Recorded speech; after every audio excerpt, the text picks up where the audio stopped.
dear listener, to Dream Carriage, your quiet companion at the close of the day.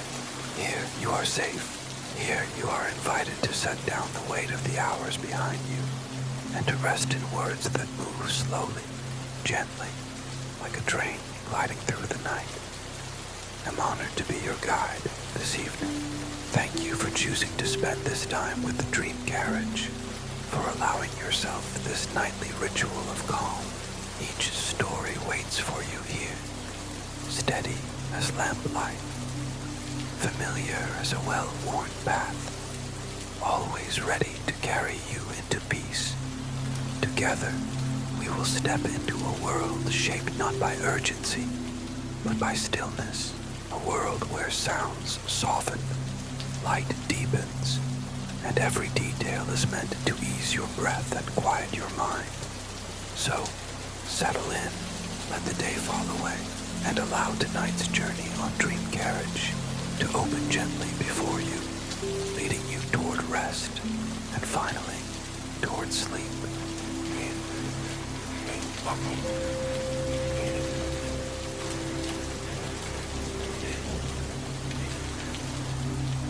Poppy stood in the middle of the enormous expanse of land that was the castle's garden. Lifting her head to the sky, she closed her eyes. She breathed in the fresh air and felt a gentle breeze rustle her hair. She could hear the beautiful songs of many different birds and feel the warm touch of the sun on her skin.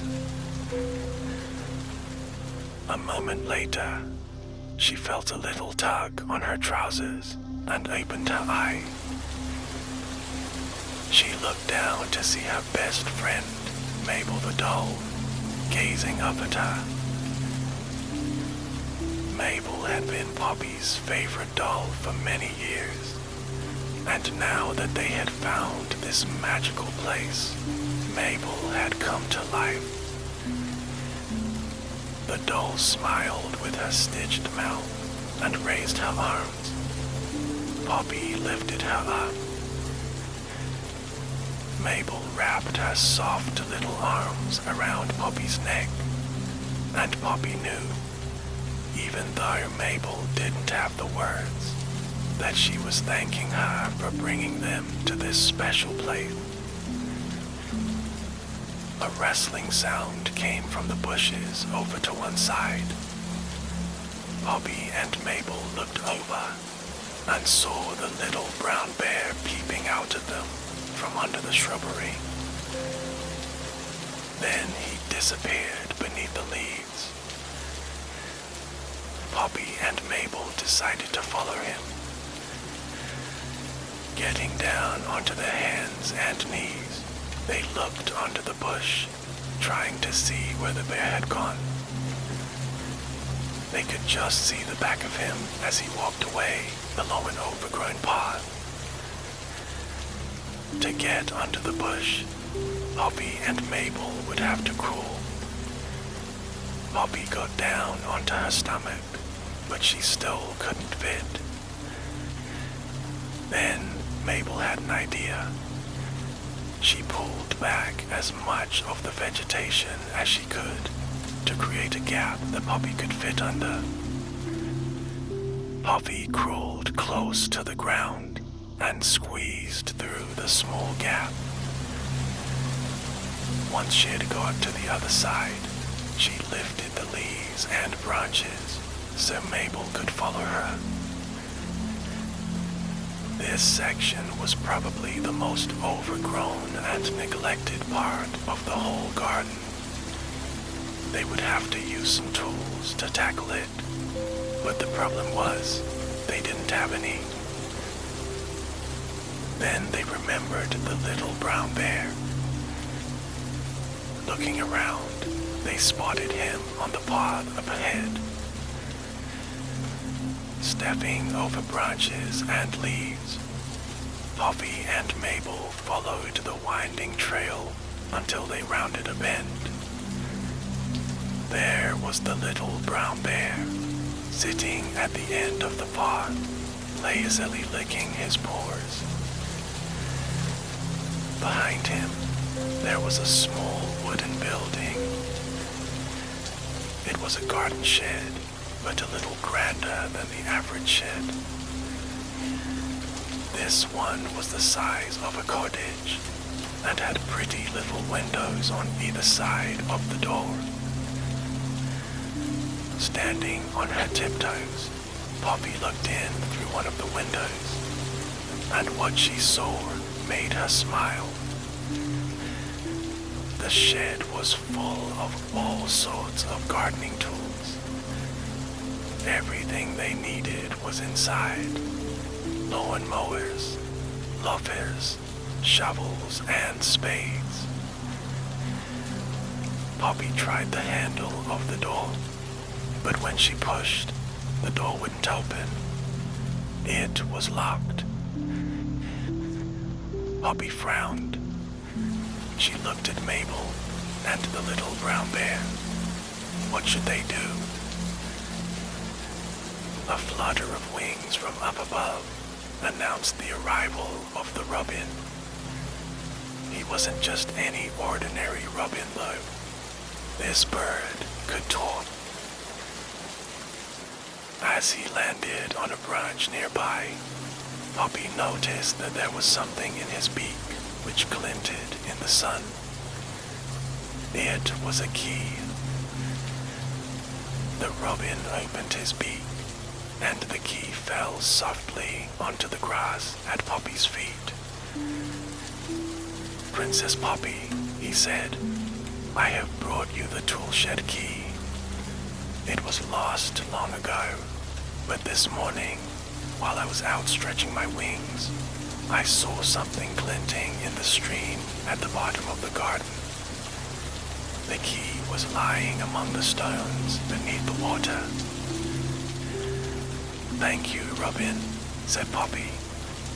"You have such strong eyesight, and you have found us the very thing we need."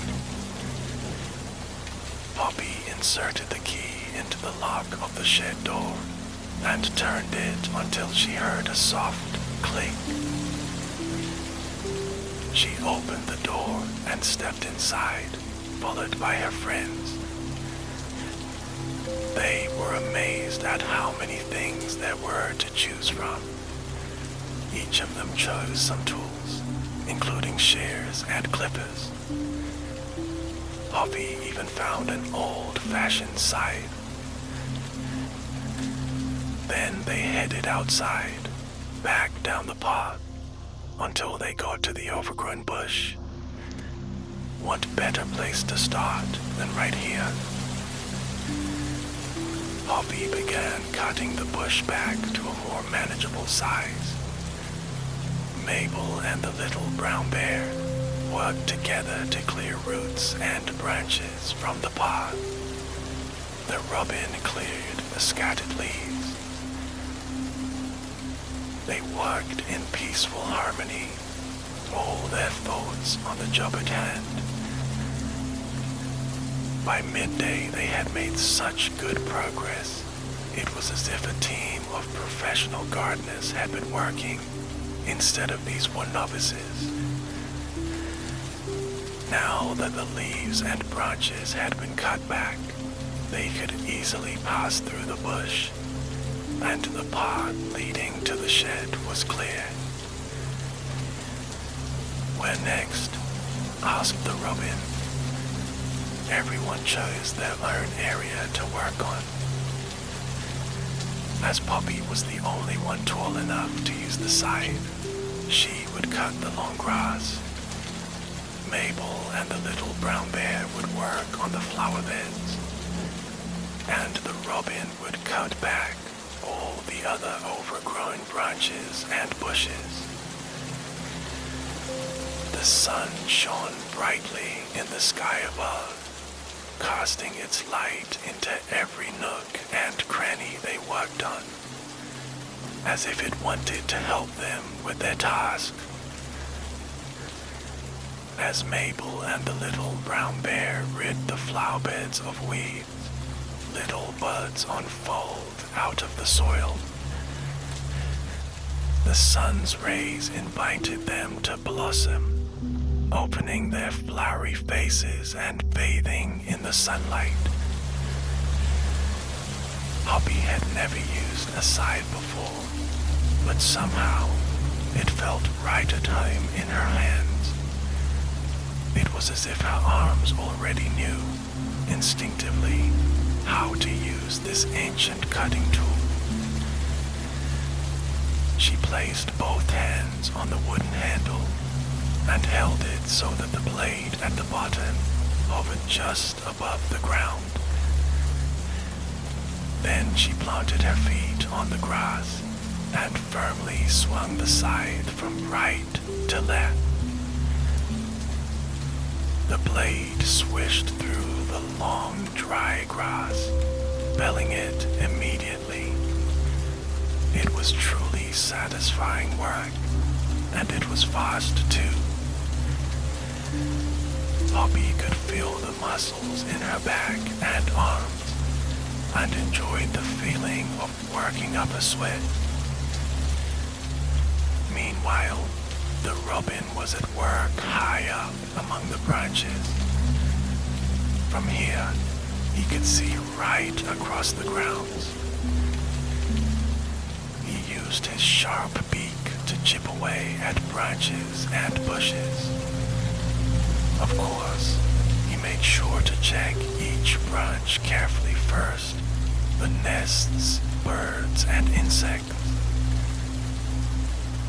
He met many friends along the way, and when they asked him what he was doing, he told them that Princess Poppy had finally returned to the castle. His bird friends began to sing when they heard this, and promised to spread the good news. After using the scythe for a while, Poppy decided to take a little break. It was a beautiful sunny day, but it was getting hot. Placing the tool carefully to one side, she lay down in the long grass that she had yet to cut. It provided shade from the sun and padding for her to lie down on. As she lay on her back, all she could see was the tips of the grass, swaying to and fro in the gentle breeze, and the endless blue sky. She inhaled the scent of the garden and smiled to herself. This place was like heaven. Her eyelids were getting heavier, and she allowed them to close. Soon she was in a deep, peaceful sleep, surrounded by the grass and cocooned from the rest of the world. Mabel and the little brown bear had fallen asleep together as well. They were curled up on the cool soil among the newly blossomed flowers. The robin, seeing the others resting peacefully, found a spot beneath the branches of a willow tree where he was protected from the midday sun. With his head tucked into the feathers of his red chest, he soon dozed off. About an hour or so later, Poppy awoke. She stretched her arms and legs and sat up. It had been such a good nap. She stood up and looked about, tiptoeing so she could see over the tall grass. Where were the others? As she pushed through the grass, out to the other side, she saw her friends, and they were not alone. A fawn, a rabbit, and a red squirrel were waiting for Poppy. "Princess Poppy," said the robin who was perched nearby, your old friends heard of your return and have come to welcome you home. The animals all bowed. Poppy could barely believe her eyes. "How nice to meet you all," she said. She kneeled to greet the animals. They began to approach her, slowly at first, then becoming braver. The squirrel had brought her a gift of nuts, which he laid in front of her on the grass. Then the rabbit approached, lifting a tentative paw onto Poppy's knee. Poppy smiled and stroked his fur, which was as soft as silk, and he happily jumped up onto her lap. The weight of his furry little body felt warm and comforting. The fawn approached last, as she was shyer than the others. She was a beautiful young deer, with unique white spots covering her tawny brown back. The fawn bowed her head, not looking at Poppy directly. Poppy knew that if she was patient, the fawn would soon feel comfortable. She smiled to let her know that it was safe, and eventually the young animals stepped up to where Poppy sat. Their eyes met, and Poppy slowly raised her hand, silently asking for permission to stroke the deer's head. The fawn lowered her gaze, giving her consent. Poppy had never got so close to a deer before. She felt truly grateful that such a shy and wondrous creature would allow her to come near. With one hand still scratching the rabbit behind the ears, Poppy's other hand slowly met the fawn's head. She brushed the soft fur with her fingers, marveling at how velvety her fur was. Soon, all the animals were comfortable and bold enough to play with each other and Poppy. The fawn stooped down so that Mabel could ride on her back. The red squirrel sat on Poppy's shoulder, and the little brown bear loped beside them, while the bunny chased them in and out of the long grass. They all giggled and squealed each time they came close to being caught. Then Poppy noticed her side, still lying on the ground where she had left it. The animals were curious as to what it was.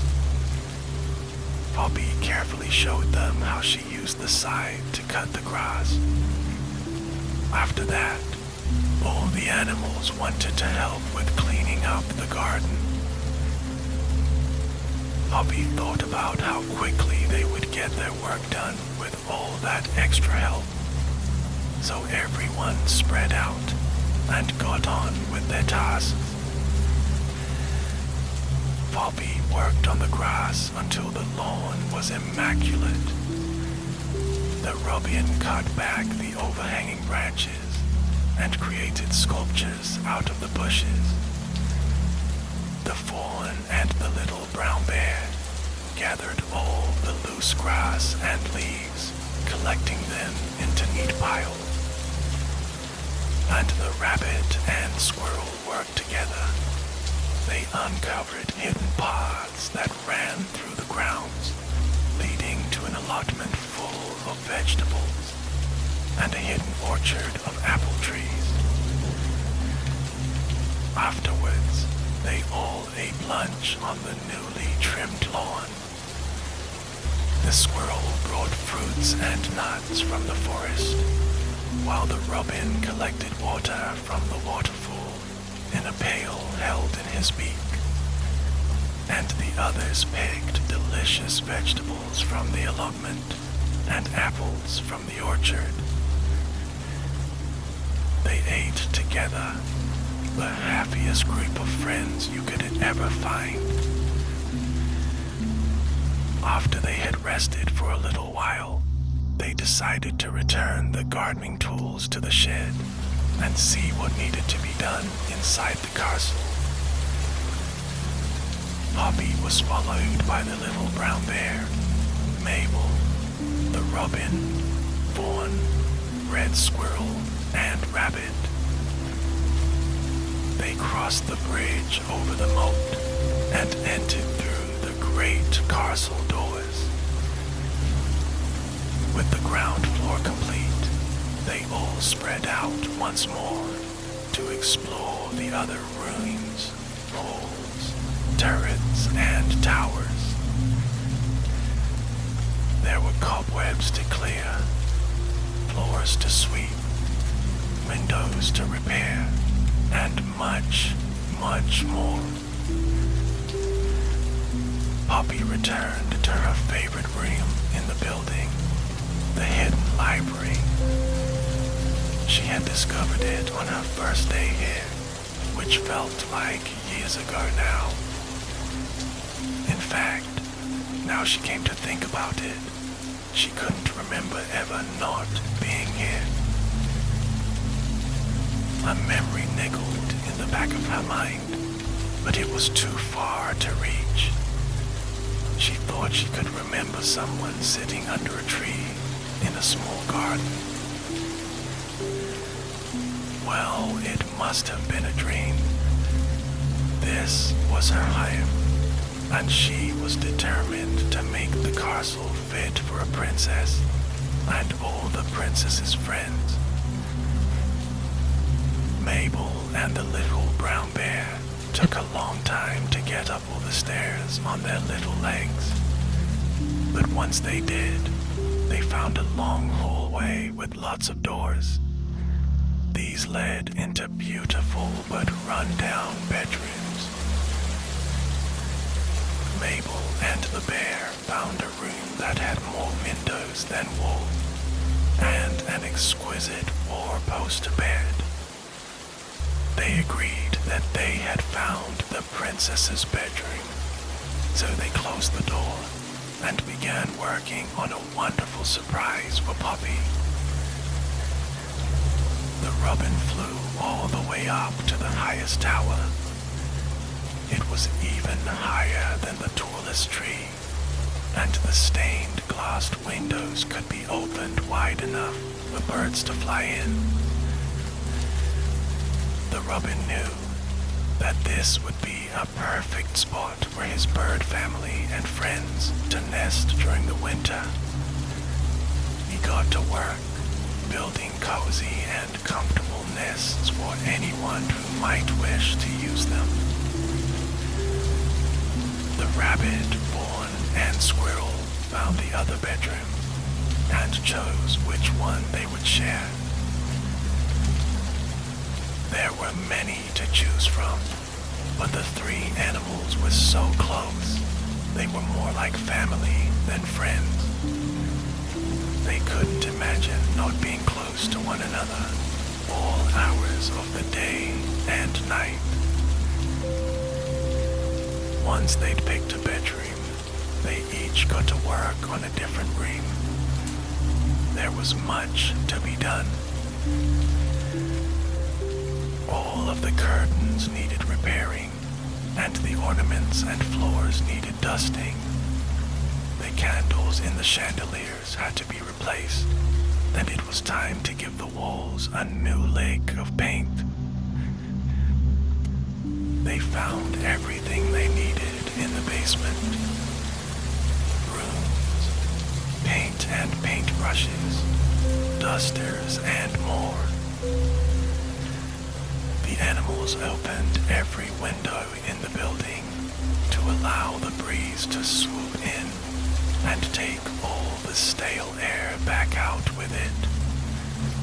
The castle began to feel fresh and awake again. The dust was shaken off each curtain, rug, and pillow. The floors were cleaned so well, the animals could see their own reflections in them. And the walls were coated with a fresh layer of paint and looked brand new. The robin flew back and forth from the tower to the trees, collecting twigs and leaves. He built several nests, and all were comfortable and cozy.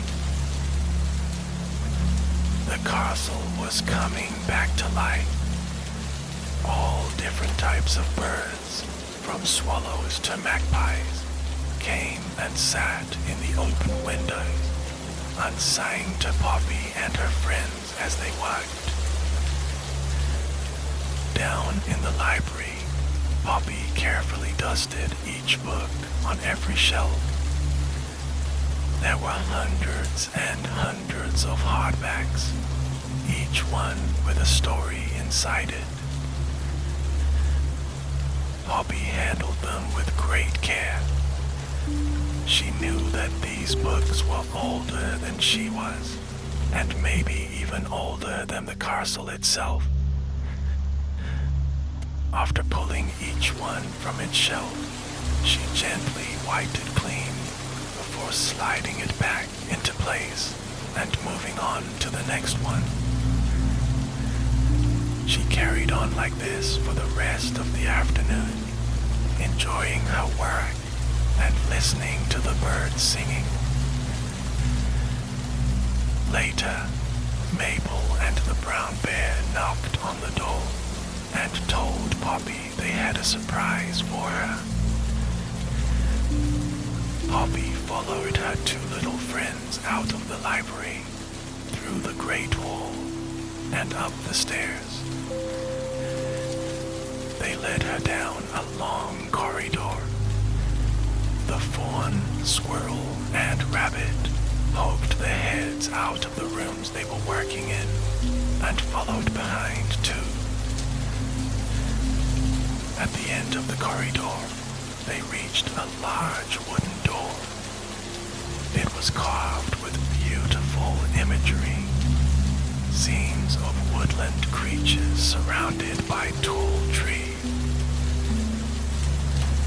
And in the middle of it all, a girl. Poppy looked closer. The girl had long hair and was wearing a gown fit for a princess. A doll was perched on one hip, and in the other arm, she held what looked like a small brown bear. Poppy smiled. They had found her room. She pushed the door open and stepped inside, followed by her friends. The most beautiful bedroom she had ever seen was waiting for her. In the middle of the room sat a grand four-poster bed. It had curtains hanging down all four sides, a luxurious bedspread, and too many pillows to count. Nearby was a dressing table with a stool and three-piece antique mirror. There were rugs spread across the gleaming wooden floor, and tall wardrobes for all her clothes. But best of all was the view. There were 3 tall windows that looked out across the grounds, with the forest beyond. The waterfall could be seen and heard from here, providing the most peaceful and relaxing sounds to fall asleep to. Poppy looked down at her 2 small friends with tears of happiness in her eyes. She couldn't believe what a lovely thing they had done for her. Bending down, she pulled them both into a big hug, thanking them. And that was how they lived for many years. Princess Poppy and her friends all lived together, eating in the great dining hall, reading in the library, and playing in the garden. In the winter, birds would nest in the highest tower and lay their eggs. When the baby birds hatched, they were welcomed as part of the family. No one was ever lonely, and they never wanted for anything. They grew all the vegetables they needed in the allotment, and they collected fresh water from the waterfall. And in the library, they had so many books that it would take them 100 years to run out. One day, Poppy and Mabel were out in the garden at the edge of the forest. They spotted a small trail leading into the trees and decided to go for a walk. They passed by oaks and beeches, elms and birches. After a while, they reached a fork in the path and continued straight on until they came to a small fence and a gate. On the other side was a garden attached to a house. Poppy opened the gate and stepped inside. "There you are," said a voice. "You're just in time for supper." Poppy looked towards the house and saw her mum waving from the window. And there was her dad. He was still sitting under the tree, reading. Poppy turned to Mabel. How could they have forgotten for so long? But Mabel didn't respond. Of course, she couldn't show her magic in front of Mum and Dad. Poppy lifted Mabel and carried her into the house. Something smelled delicious. Poppy's mum had made her favorite vegetable stew with potatoes. As she sat down to eat, Poppy grinned at her parents. She couldn't wait to tell them all about her great adventure.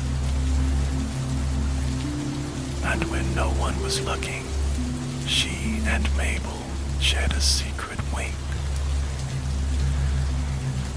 We'll leave Poppy and Mabel here, sitting at the table to enjoy a good meal.